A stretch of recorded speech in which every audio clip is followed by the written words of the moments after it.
Oke, kembali lagi di Awet Channel. Mantap, yes.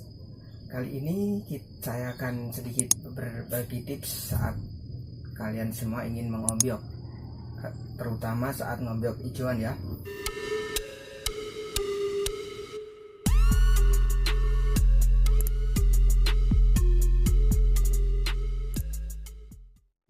Ada beberapa pakem yang harus kita ketahui saat kita ngombyok.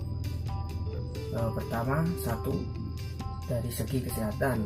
Kedua, dari jenis kelamin. Dan yang terakhir, mungkin dari karakter atau katurangan dari burung itu sendiri. Saya lanjutkan video ini, jangan lupa untuk klik tombol subscribe di bawah sini. Dan jangan lupa untuk like, komen di bawah, kemudian share juga ke teman-teman kalian atau di seluruh sosial media teman-teman semua. Oke?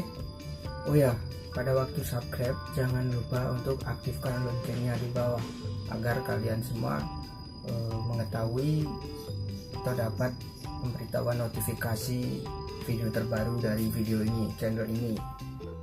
Oke, langsung saja saya akan memberikan tips. Yang pertama, dalam segi kesehatan ya. Oke, sobat atau teman-teman semua, kalau ingin itu pastikan kolibrinya sehat, lincah dan gemuk. Jangan memilih burung yang hanya diam saja di tangkringan dan nampak lesu. Sobat biasanya kan milih yang wah ini udah jinak, tapi belum tentu di ombyokan itu jinak, nanti di rumah belum tentu jinak, bahkan malah nanti itu diombyokan jinak karena itu sakit atau lesu atau gimana. Nah itu nanti sobat juga pilih yang gemuk, dan usahakan burung jangan dijemur tapi taruh di tempat yang teduh biar kita tahu mana burung yang benar-benar sehat. Pilihlah burung yang makannya rakus dan usahakan sudah makan kerutu. Oke, yang kedua dari segi atau jenis kelamin ya. Inilah poin penting yang harus kita perhatikan, karena kita itu kan memelihara burung akan tentunya mencari yang berkelamin jantan kan ya. Sebelum mengombyok, teman-teman harus paham dulu bagaimana cara membedakan jantan dan betina burung kolibri yang masih hijauan. Pastikan terlebih dahulu burung yang Anda pilih tersebut berjenis kelamin jantan ya.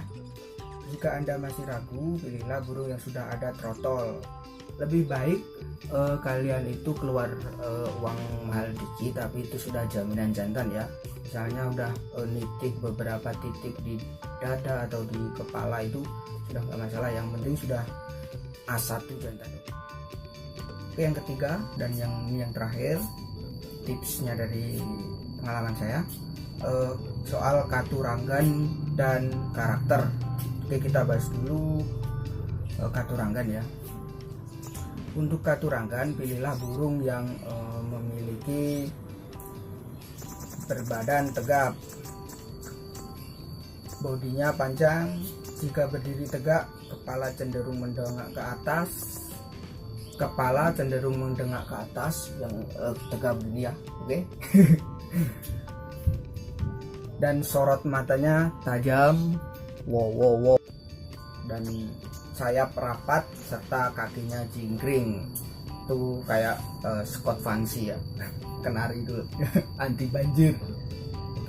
Oke, pilihlah burung yang terkesan galak di ombyokan ya. Burung yang bunyi di ombyokan juga memiliki kelebihan tersendiri, itu juga kualitasnya bagus. Namun sekali lagi pilih yang jangan gembung, badan gembung atau badan gembung, mata sambil merem, kaki diangkat satu. Jangan yang seperti itu. Pilihlah yang sehat, benar-benar sehat, dan lebih teman-teman jangan sampai terkecoh. Karena maksudnya terkecoh di sini biasanya itu kolibri betty juga bisa bunyi di ombyokan itu. Jadi sangatlah hati-hati dan cermat. Oke, itulah beberapa cara memilih ombyokan yang prospek atau bagus ya. itu pengalaman dari saya. Semoga bermanfaat. Jika kalian suka video ini, jangan lupa untuk like, komen di bawah, serta share ke sosial media teman-teman semua. Oh ya, yang paling penting jangan lupa subscribe channel ini untuk berkembangnya channel ini dan membuat saya semangat untuk membuat konten-konten yang lebih menarik. Oke, insya Allah bermanfaat. Oke, salam Ali Channel, mantap, dah.